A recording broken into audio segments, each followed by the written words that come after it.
Hello एलआईएस professionals, इस video में आप लोग से डिस्कस करने वाला हूं इग्नू के बीएलआईएस कोर्स के असाइनमेंट से रिलेटेड इन्फॉर्मेशंस के बारे में। ऐसे स्टूडेंट जिन्होंने जून 2024 या फिर जनवरी 2025 सेशन में एडमिशन लिया है, ये वीडियोस उनके लिए हेल्पफुल होने वाली हैं। ऐसी टोटल मैं 9 वीडियोस कवर करूंगा जिसमें 221 से लेकर 229 तक के सभी असाइनमेंट्स के सॉल्व वर्जन आप लोग को प्रोवाइड कराऊंगा। इन वीडियोस में मैं आपसे डिस्कस करूंगा किस तरह से आपको अपने असाइनमेंट्स लिखने होंगे, क्या वर्ड लिमिट फॉलो करनी है, किस तरह से आपको अपने आंसर को फ्रेम करना होगा सो दैट कि आपको असाइनमेंट्स में मैक्सिमम मार्क्स अचीव हो सके। ये आपको जो मैं वीडियोस में प्रोवाइड कराऊंगा, या जो पीडीएफ आपको मिलेगी वो एक मॉडल आंसर होंगे। आप चाहें तो इनको प्रिंट आउट निकाल के कॉपी पेस्ट कर सकते हैं, या फिर अपने हिसाब से जो भी आपको ठीक लगता है, आपकी जो भी एक्स्ट्रा इन्फॉर्मेशन होती है आपके पास, उसके अकॉर्डिंग आपने इस आंसर्स को मॉडिफाई कर सकते हैं। चलिए स्टार्ट करते हैं इस वीडियो को। ये वीडियो हम लोग 2 to 1 में कवर करेंगे जिसका टाइटल है लाइब्रेरी इन्फॉर्मेशन सोसाइटी। ऐसी टोटल 9 वीडियोस आपको इस प्लेलिस्ट में अवेलेबल हो जाएगी। कोई भी वीडियो आप मिस कर मत करिएगा। असाइनमेंट्स लिखने से पहले एक बार जरूर इन वीडियोस को प्रेफर करिएगा। आपके पास ये असाइनमेंट्स के जो पीडीएफ हैं वो एप्लीकेशंस पे मिल जाएंगे, ई गुरुकुल एप्लीकेशन पे। ई गुरुकुल के एप्लीकेशन को डाउनलोड करने का लिंक आपको डिस्क्रिप्शन बॉक्स में अवेलेबल हो जाएगा। और चाहे तो आप वीडियो के लास्ट में आपको जो क्यूआर कोड मिलने वाला है उसको भी आप स्कैन करके हमारा जो एप्लीकेशन है वो डाउनलोड कर सकते हैं। एप्लीकेशन पे बीएलआईएस कोर्स में आपको ये फ्री ऑफ कॉस्ट अवेलेबल हो जाएंगे। पीडीएफ प्रिंट आउट के लिए आप उसको डाउनलोड कर सकते हैं। पीडीएफ डाउनलोड करने के बाद उसका प्रिंट आउट निकालिए, और प्रिंट आउट निकालने के बाद अपने आंसर्स को यहाँ से आप कॉपी पेस्ट कर सकते हैं। ध्यान रखिएगा ये मॉडल आंसर्स हैं, आप चाहें तो एज इट इज ये सारे कॉपी कर सकते हैं, या फिर अपनी सुविधा के अनुसार जो भी आपको मॉडिफिकेशन इसमें ठीक लगता है अपने आंसर्स में वो जरूर यहाँ पे अप्लाई कर सकते हैं। चलिए कुछ एक दो छोटी बातों का ध्यान रखना होगा आपको। ऐसे स्टूडेंट जिन्होंने जून 2024 सेशन में एडमिशन लिया है, उनके लिए जो डेट ऑफ सबमिशन होती है असाइनमेंट्स की वो 31 मार्च 2025 होती है। ये टाइम टू टाइम एक्सटेंड होती रहती है। जो शायद अगर जून की बात करें तो ये स्टूडेंट्स के लिए 31 मई तक एक्सटेंड होती है। और जो जनवरी 2025 सेशन में स्टूडेंट्स ने एडमिशन लिया होगा उनके लिए जो लास्ट डेट ऑफ सबमिशन होती है वो 30 सितंबर 2025 होती है। और ये एक्सटेंड होकर अक्टूबर या फिर मे बी शायद लास्ट नवंबर तक एक्सटेंड होती है। लास्ट डेट का वेट मत करिएगा, एज मच एज पॉसिबल आपका एडमिशन कंफर्म होता है इग्नू के बीएलआईएस में, आप ये असाइनमेंट्स लेकर इस वीडियोस को देखकर अपने असाइनमेंट्स लिखना स्टार्ट कर सकते हैं। असाइनमेंट्स को लिखते समय कोई भी डाउट होगा, कोई भी प्रॉब्लम होगा, आप हमारे व्हाट्सएप नंबर 7007599629 पे कॉल कर सकते हैं या फिर मैसेज कर सकते हैं। और अगर मैं आपको आने वाली वीडियोस में इसके लिए भी गाइड करता रहूंगा कि किस तरह से आपको अपने आंसर्स लिखने होंगे, कैसे आंसर्स लिखने होते हैं, असाइनमेंट सबमिट करने समय कौन कौन सी बातें ध्यान में रखनी, ये सारी डिटेल्स आपको मैं यहाँ पे इस वीडियो में प्रोवाइड कराऊंगा। फिर भी कोई डाउट रहेगा तो आप नीचे जरूर कमेंट बॉक्स पे या फिर व्हाट्सएप पे कॉल करके आप मुझे इसकी इन्फॉर्मेशन ले सकते हैं। चलिए स्टार्ट करते हैं। बीएलआई 221 लाइब्रेरी इन्फॉर्मेशन सोसाइटी में आप ये असाइनमेंट कोड देख लीजिए। यही असाइनमेंट कोड आपको ध्यान में रखना होगा। ऐसे स्टूडेंट जिन्होंने जून 24 या जनवरी 25 सेशन में एडमिशन लिया है, ये असाइनमेंट सिर्फ उन्हीं के लिए हैं। अगर आप एक्सटेंड करते हैं, मतलब आप सपोज करिए अपने जून 24 में एडमिशन लिया है और आपने असाइनमेंट्स नहीं सबमिट किए हैं टाइम से, तो फिर उसके लिए दूसरे असाइनमेंट्स आएंगे, आप उनको वहां पे सबमिट करेंगे। कोई डाउट होगा प्लीज आप जरूर कॉल करके एक बार इसके लिए कंफर्म कर लीजिएगा। चलिए स्टार्ट करते हैं।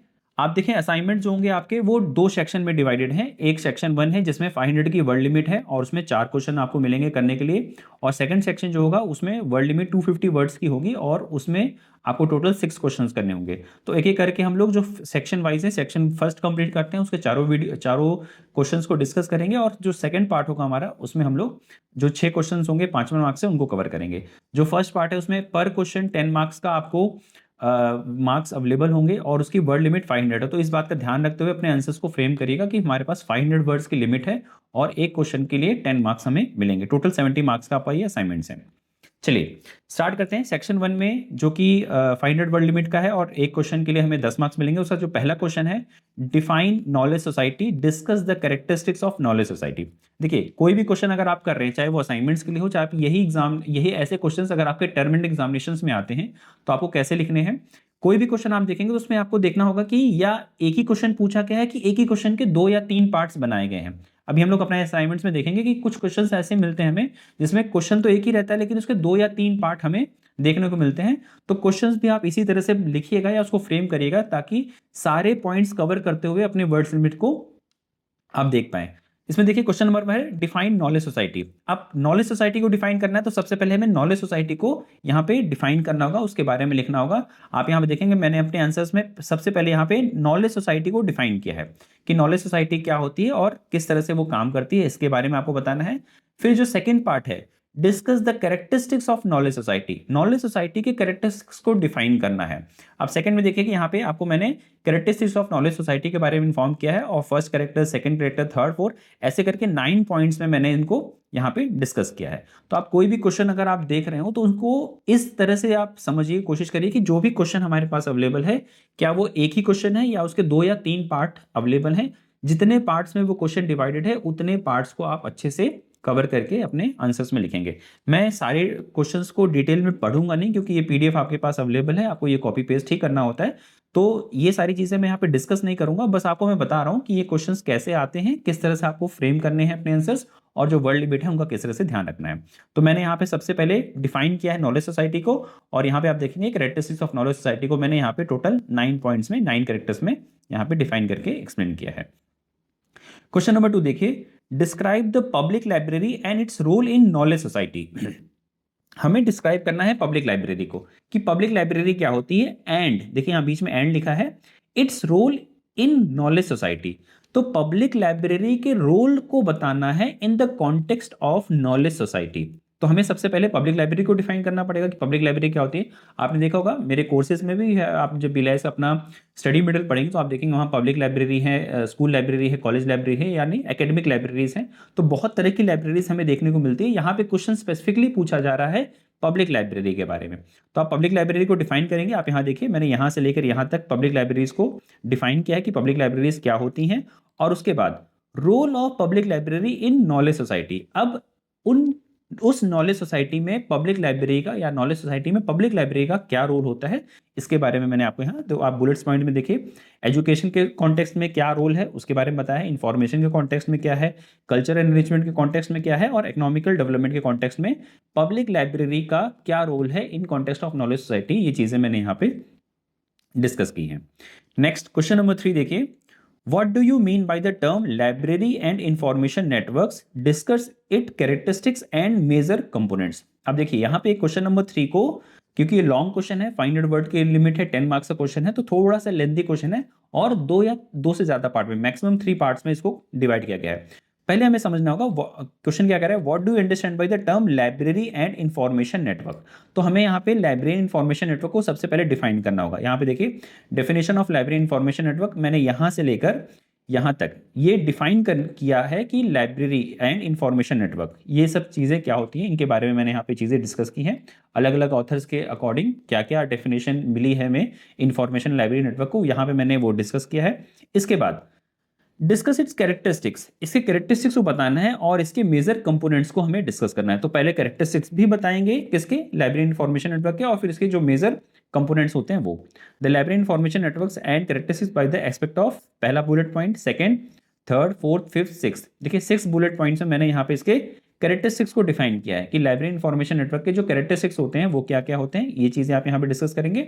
और उसके बाद major components of library information network are given below, और लाइब्रेरी इंफॉर्मेशन नेटवर्क के मेजर कंपोनेंट्स, यानी जब ये लाइब्रेरी इंफॉर्मेशन नेटवर्क बनाए जाते हैं तो इनके जो मेन कंपोनेंट्स होते हैं वो क्या क्या होते हैं उनके बारे में यहाँ पे डिफाइन किया, जैसे human networks, online database, computer hardware and software और डाटा नेटवर्क। ये 4-5 चीजें मिलाकर एक बेहतर लाइब्रेरी इंफॉर्मेशन नेटवर्क बनाया जा सकता है। ये उनके मेजर कंपोनेंट्स होते हैं जिनको मैंने यहाँ पे डिफाइन किया है। तो आप यहाँ पे देखेंगे क्वेश्चन नंबर 3 एक लॉन्ग क्वेश्चन था, 10 मार्क्स का क्वेश्चन था, और अगर आपके एग्जाम में same as it is question अगर आता है, मान लेते हैं कि आपके टर्म एग्जामिनेशन में यही क्वेश्चन पूछा जाता है, तो पहले आप इसी तरह से डिफाइन करेंगे लाइब्रेरी इंफॉर्मेशन नेटवर्क को, उसके कैरेक्टरिस्टिक्स को बताएंगे और फिर उसके जो मेजर कंपोनेंट्स होते हैं उसको यहाँ पे डिफाइन करते हुए लिखेंगे। नेक्स्ट 4th क्वेश्चन देखिए, state the aim and objective of library associations. हमारे पास लाइब्रेरी एसोसिएशंस के क्या एम्स हैं और क्या ऑब्जेक्टिव्स हैं। इसका मतलब आपको यहाँ पे बताना है कि लाइब्रेरी एसोसिएशंस क्या होते हैं, उसको पहले डिफाइन करेंगे, और उसके एम्स एंड ऑब्जेक्टिव्स, 2 चीजें हैं, एम्स पूछे गए हैं और उनके ऑब्जेक्टिव्स पूछे गए हैं। ऑब्वियसली ये दोनों जो टर्म्स होते हैं वो सिमिलर होते हैं, चाहे एम्स कहिए चाहे ऑब्जेक्टिव्स कहिए, या फिर मैं ऐसे कहूँ कि लाइब्रेरी एसोसिएशंस को बनाते समय, कोई भी लाइब्रेरी एसोसिएशन बनता है, जैसे अमेरिकन लाइब्रेरी एसोसिएशन है, इंडियन लाइब्रेरी एसोसिएशन है, स्पेशल लाइब्रेरी एसोसिएशन है, किसी भी तरह का लाइब्रेरी एसोसिएशन है, उनको बनाते समय क्या ऑब्जेक्टिव्स को ध्यान में रखा जाता है और बनाते समय क्या एम्स को होते हैं कि अगर हम ये बना रहे हैं तो उसका क्या उद्देश्य हो, इन सब चीज़ों के बारे में हमें डिफाइन करना है। सो लाइब्रेरी इन्फॉर्मेशन नेटवर्क को सबसे पहले डिफाइन करेंगे। लाइब्रेरी इन्फॉर्मेशन नेटवर्क क्या होते हैं, ये चीज़ें हमने यहाँ पे डिस्कस कर दी, ये पॉइंट्स मैंने यहाँ तक लिखे हैं, लाइब्रेरी इन्फॉर्मेशन नेटवर्क्स क्या होते हैं। और उसके बाद यहाँ देखेंगे लाइब्रेरी एसोसिएशंस क्या होते हैं, मैंने इनको यहाँ पे डिफाइन किया। और उसके बाद library associations are establish with the following aims and objective, और उसके क्या क्या एम्स एंड ऑब्जेक्टिव्स होते हैं मैंने यहाँ पे आपको देखिए बुलेट पॉइंट्स में ये चीज़ें डिस्कस करके दी हैं। सो लाइब्रेरी एसोसिएशन को डिफाइन करेंगे और उसके क्या क्या ऑब्जेक्टिव्स होते हैं, क्या क्या एम्स होते हैं, उनको डिफाइन करेंगे। आप चाहें तो इस क्वेश्चन में एक थोड़ा सा एडिशन ये कर सकते थे कि किसी भी एक लाइब्रेरी एसोसिएशन को आप एग्जांपल मान के, जैसे इंडियन लाइब्रेरी एसोसिएशन को ले सकते हैं, या स्पेशल लाइब्रेरी एसोसिएशन को, teachers library association, American library association, कोई भी एक लाइब्रेरी एसोसिएशन को आप एग्जाम्पल लेकर उसके मेजर ऑब्जेक्टिव्स क्या थे, उसके एम्स क्या हैं, उनको आप यहाँ पे डिफाइन कर सकते थे। बट ऐसे स्पेसिफिकली पूछा नहीं गया था, आप एग्जाम्पल के रूप में लिख सकते थे। उसमें आपको बहुत ज़्यादा वर्ड लिमिट नहीं ध्यान में रखनी होगी, मतलब बहुत ज़्यादा उसमें वर्ड्स आपको नहीं देने होंगे, मैक्सिमम 40-50 वर्ड्स में आपको वो कवर करना होगा अगर आप एग्जाम्पल देते हैं तो। अदरवाइज इन जनरल आपसे क्वेश्चन पूछा गया तो आप इन जनरल ये चीज़ें यहाँ पे डिस्कस कर सकते थे। सो फ्रेंड्स, आप यहाँ पे देखिए कि हमने जो पार्ट 1 था, मतलब इसमें जो 2-1 में 2 पार्ट्स थे। पार्ट 1 जिसमें एक क्वेश्चन 500 मार्क्स का था, 10 मार्क्स उसमें दिए थे, 500 वर्ड लिमिट थी, वो हमने कवर कर लिया। जो सेकंड पार्ट हमारे पास है उसमें जो वर्ड लिमिट है वो 250 है, और यहाँ पे 30 मार्क्स का टोटल है, जिसमें 5 मार्क्स ईच के क्वेश्चंस यहाँ पे हमें मिल जाएंगे। सो यहाँ पे वर्ड लिमिट का ध्यान रखते हुए करेंगे। पहला क्वेश्चन है, discuss the implications of first law of library science. अब यहाँ पे first law of library science, total 5 law of library science है, डॉक्टर एस आर रामनाथन के द्वारा दिए गए थे।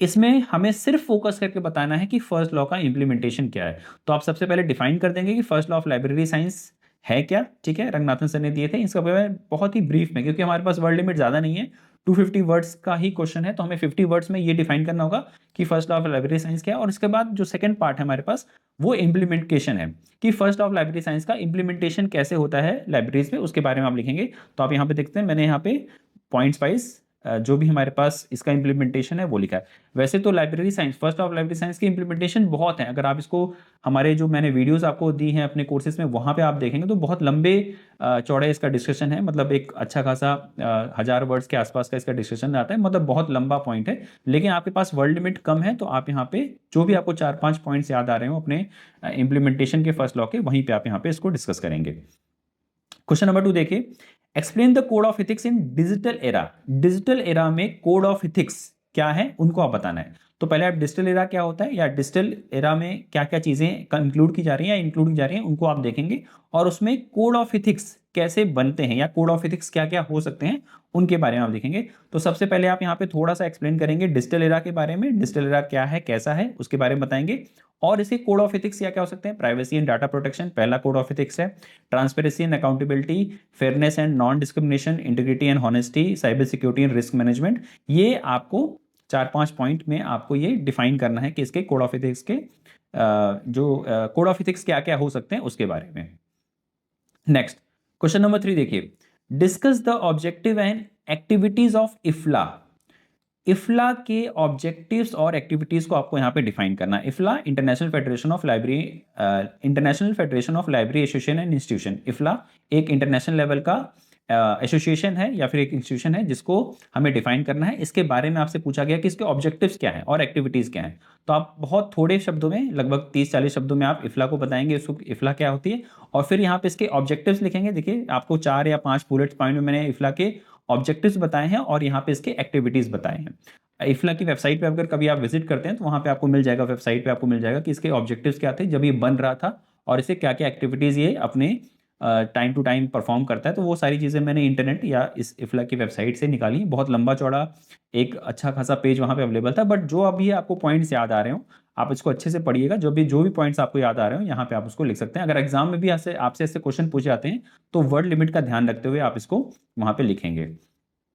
नेक्स्ट क्वेश्चन नंबर 4 है, discuss the model library information services act. Model library and information services act को डिस्कस करना है। ठीक है, हमारे पास एक एक्ट है जिसका नाम है model library information service act, इसको डिफाइन करना है। तो पहले आप थोड़ा सा बताएंगे कि ये एक्ट क्या था, कब पास हुआ। ठीक है, मॉडल एक्ट के बारे में बात हो रही है, तो उस मॉडल एक्ट को बताएंगे कब, कहाँ पे, कैसे पास हुआ, किसने प्रपोज किया था और ये कब एनेक्ट हुआ था, इसके बारे में हम डिफाइन करेंगे। और फिर उसके कुछ साइलेंट फीचर्स कि जो ये हमारे पास एक्ट बना हुआ है इसमें क्या क्या चीज़ें इंक्लूड हैं, क्या क्या पॉइंट्स को यहाँ पे हाईलाइट किया गया है उसके बारे में आप बताएंगे। यहाँ पे देखिए the salient feature of new model act are given below, कुछ यहाँ पे कुछ पॉइंट्स हैं, यहाँ पे मैंने इसको डिस्कस किया है। नेक्स्ट क्वेश्चन नंबर 5 है discuss the objective and features of consortium on core electronic resources in Taiwan. ठीक है, जिसको हम लोग शॉर्ट फॉर्म में कॉन्सर्ट कहते हैं। देखिए ताइवान का एक कंसोर्टियम है जिसके बारे में हमसे पूछा गया है। वैसे अलग अलग लेवल के अलग अलग कंट्रीज के अपने अपने कंसोर्टियम हो सकते हैं, इंडिया का भी है, लेकिन यहाँ हमसे स्पेसिफिकली पूछा गया है ताइवान के बारे में। तो हमें थोड़ा सा कॉन्सर्ट जिसका फुल फॉर्म है consortium of core electronic resources in Taiwan, इसको हम लोग थोड़ा सा डिस्कस करेंगे क्या है, किस तरह से इसको बनाया गया था, कब ये हमारे उसमें आया, और इसके कुछ मेन ऑब्जेक्टिव्स और इसके फॉलोइंग फीचर्स, जो फीचर्स हैं कुछ ऑब्जेक्टिव्स हैं इनके बारे में कुछ क्वेश्चन पूछा गया है। डिस्कस द ऑब्जेक्टिव्स, इसको बनाते समय किन ऑब्जेक्टिव्स का ध्यान रखा गया था इसके बारे में आपसे क्वेश्चन पूछा गया है। आप कॉन्सेंट को बताएंगे, इसके मेन ऑब्जेक्टिव्स क्या क्या है ये बताएंगे, और कौन कौन से फीचर्स, साइलेंट फीचर्स का मतलब ये जब अपने लेवल पे काम करना स्टार्ट किया था तो उसने कौन कौन से सर्विसेज या फिर कौन कौन से किस किस तरह की चीज़ें यहाँ पे सर्विस प्रोवाइड की थी उसके बारे में आपको यहाँ पे डिस्कस करना है। लास्ट क्वेश्चन हमारे पास अवेलेबल है explain the internal objective of ALA, American library association. ALA मतलब अमेरिकन लाइब्रेरी एसोसिएशन, लाइब्रेरी का अमेरिका का एक लाइब्रेरी एसोसिएशन, जैसे इंडिया का है, अलग अलग यूरोपियन कंट्रीज का है, वैसे हमारे यहाँ पे ये अमेरिकन लाइब्रेरी एसोसिएशन है। इसके इंटरनल ऑब्जेक्टिव्स क्या हैं? इंटरनल ऑब्जेक्टिव्स मतलब ये अपने इंटरनल लेवल पे, ये जो ऑर्गेनाइजेशन है अमेरिकन लाइब्रेरी एसोसिएशन, ये अपने इंटरनल ऑब्जेक्टिव्स पे किस तरह से क्या क्या काम करता है इसके बारे में बताना है। ALA की वेबसाइट पे जाइएगा, मैंने जो यहाँ पे डाटा आपको दिया हुआ है वो ALA की वेबसाइट से ही मैंने यहाँ पे कॉपी पेस्ट किया हुआ है। तो पहले आप थोड़ा सा डिफाइन करेंगे ALA क्या है, किस तरह से काम करता है, और इसके फिर जो इंटरनल ऑब्जेक्टिव्स थे उनको आप यहाँ पे बुलेट पॉइंट्स में डिस्कस करेंगे। सो फ्रेंड्स ये देखिए हमने यहाँ पे डिस्कस किया आपसे BLI 221 में जो भी हमारे पास असाइनमेंट्स अवेलेबल थे, टोटल हमारे पास 10 क्वेश्चन थे। सेक्शन ए में 4 क्वेश्चन, सेक्शन बी में 6 क्वेश्चन, फिर 500 वर्ड्स की वर्ड लिमिट थी 4 क्वेश्चन में, और 6 क्वेश्चन में हमारे पास 250 वर्ड्स की लिमिट थी, वो हमने यहाँ पे कवर किए। असाइनमेंट्स आपको इंग्लिश में अवेलेबल हैं। देखिए बहुत सारे स्टूडेंट्स होंगे ये असाइनमेंट्स या वीडियोस में आप कमेंट करेंगे सर इसका हिंदी वर्जन हमें प्रोवाइड कराइए। मैं आप लोग से रिक्वेस्ट करता हूँ, चाहे आप एग्जाम हिंदी में दे रहे हो चाहे आप इंग्लिश में दे रहे हो, इसका हिंदी वर्जन प्रोवाइड कराना मेरे लिए कोई मुश्किल नहीं है। मैं यहाँ पे कॉपी पेस्ट करूँगा या गूगल ट्रांसलेशन से ट्रांसलेट करके आपको प्रोवाइड करा दूंगा, बट इसको हिंदी पे आप मत लिखिए। आप चाहे हिंदी में एग्जाम दे रहे हो चाहे आप इंग्लिश में एग्जाम दे रहे हो, आप अपने असाइनमेंट्स हमेशा इंग्लिश में ही प्रोवाइड कराइए, इंग्लिश में ही सबमिट करिए। इंग्लिश में करना थोड़ा सा ईजी हो जाता है क्योंकि ये जो ऐसी इन्फॉर्मेशन है इनका जो कोर सोर्स है वो इंग्लिश में ही अवेलेबल है। तो अगर आप हिंदी में एग्जाम दे रहे हो उससे कोई प्रॉब्लम नहीं है। अपना जब भी आप ऐसा भी कर सकते हैं कि आप 9 एग्जाम है, 9 एग्जाम में से 4 एग्जाम आप हिंदी में दीजिए और बाकी के 5 एग्जाम आप इंग्लिश में दीजिए, ऐसा भी आप कर सकते हैं। इसलिए जो भी आप पेपर करेंगे ना, जब भी आप एग्जामिनेशन में जाएंगे 221 का पेपर आप अगर आपको मिलेगा तो वहाँ पे जो आपको आंसर शीट मिलेगी वहाँ पे आपसे पूछा जाएगा कि आप ये जो ये पेपर है आप 221 वो किस लैंग्वेज में देना चाह रहे हैं। वहाँ हिंदी और इंग्लिश का आपको ऑप्शन मिलेगा। आप चाहें तो वहाँ पे एक पेपर हिंदी में दे सकते हैं, दूसरा पेपर इंग्लिश में। तो मेरी रिक्वेस्ट है आप लोग से, प्लीज़ अपने असाइनमेंट्स इंग्लिश में ही लिखिएगा। आपके पास ये जो असाइनमेंट्स हैं वो इंग्लिश में ही अवेलेबल होंगे। मैं हिंदी के असाइनमेंट्स नहीं दूंगा। अगर आप चाहते हैं आप हिंदी के असाइनमेंट्स, तो मैं आपको एक रिक्वेस्ट कर रहा हूँ कि आप ये PDF लीजिए, इसको गूगल ट्रांसलेटर में ट्रांसलेट कर लीजिए और हिंदी में लिख लीजिए। बट मैं अपनी तरफ से ये चीज़ें नहीं प्रोवाइड कराऊंगा क्योंकि मैं ये चाहता हूँ कि आपको अच्छे मार्क्स मिले, ज़्यादा से ज़्यादा मार्क्स आप अचीव कर पाएँ अपने असाइनमेंट्स में। और उसका एक ही तरीका है कि अगर आप अपने असाइनमेंट्स इंग्लिश में लिखते हैं तो ये थोड़ा सा प्रोबेबिलिटी बढ़ जाती है आपको अच्छे मार्क्स गेन करने में। सो फ्रेंड्स ये थी एक छोटी सी वीडियो जिसमें मैंने आपको BLI 221 के सॉल्व असाइनमेंट्स के बारे में इन्फॉर्मेशन प्रोवाइड की। ऐसे ही टोटल 9 वीडियोस आपको हमारे इस प्लेलिस्ट में अवेलेबल हो जाएगी। आपने जो भी वीडियो न देखी हो वहाँ पे जाके आप इसको देख सकते हैं। ये QR कोड है हमारे BLIS ग्रुप को ज्वाइन करने का, आप उसको स्कैन करके BLIS ग्रुप को ज्वाइन कर सकते हैं। नीचे डिस्क्रिप्शन बॉक्स में भी आपको BLIS कोर्स का लिंक, जो व्हाट्सएप ग्रुप है हमारा, उसका लिंक अवेलेबल हो जाएगा। आप चाहे तो वहाँ से उसको ज्वाइन कर सकते हैं। ये हमारे टेलीग्राम चैनल का लिंक है या QR कोड है, इसको आप ज्वाइन कर सकते हैं। यूट्यूब जो चैनल है हमारा LIS का, ई गुरुकुल LIS, उसका ये लिंक है। आपको अगर हमारे एप्लीकेशन को डाउनलोड करना है तो उसका QR कोड यहाँ पे आपके अवेलेबल है। अगर इस QR कोड से आप नहीं कर पा रहे हो तो नीचे डिस्क्रिप्शन बॉक्स में भी एप्लीकेशन को डाउनलोड करने का लिंक अवेलेबल है, आप उसको लिख सकते हैं। आप में से ऐसे स्टूडेंट जो BLI 230 अल्टरनेटिव रिपोर्ट या फिर इंटर्नशिप रिपोर्ट में अगर कोई प्रॉब्लम फेस कर रहे हो तो ये व्हाट्सएप नंबर है हमारा 7007599629। इस पर व्हाट्सएप करके आप अपनी क्वेरीज को या फिर आपको जो भी प्रॉब्लम आ रही हो उसको वहाँ पे डिस्कस कर सकते हैं। सो फ्रेंड्स ये थी एक छोटी सी वीडियो, मिलते हैं नई वीडियो साथ, तब तक के लिए नमस्कार, जय हिंद।